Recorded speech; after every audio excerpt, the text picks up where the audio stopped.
Well, I mean, the thing is, when you bring industrial jobs back, either through changing trade deals or through tariffs, or last week Trump announced a Buy American provision, which is a form of discrimination against imports, let's be candid.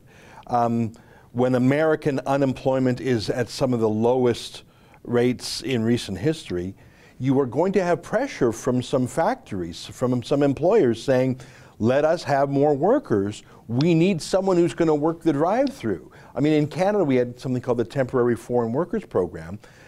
Basically, every Tim Hortons and a lot of bank tellers were foreign laborers that came in legally. They were legally processed, but it was because these employers said we need cheap labor because we don't want to pay $18 to have an indigenous, like an old stock Canadian do it. So we need to bring in foreigners to undercut it. The whole, in my mind, Joel, the whole promise of Donald Trump to the Midwest and to the working poor is, I'm going to give you higher wages by cracking down on foreign imports and cheap illegal workers. So yeah, there's going to be some pain for employers, but hopefully the benefits to millions of working poor Americans will offset that. That's, to me, the whole Trump Rust Belt promise. Am I wrong on that?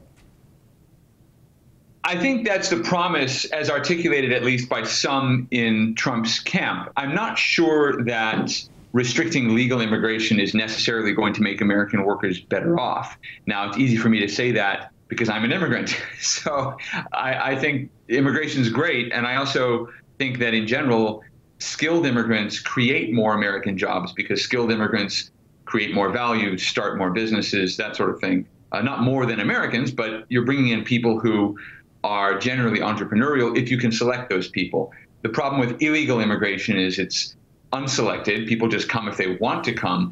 And they're entering sectors of the economy where they're competing with low-skilled and semi-skilled American workers. Very rarely do they compete in the professional fields, although we do have in California and elsewhere some illegal aliens who are registered members of the state bar and that sort of thing. But it's really a phenomenon of competition on the low end. My sources tell me that there's massive competition for entry-level warehouse jobs, for example.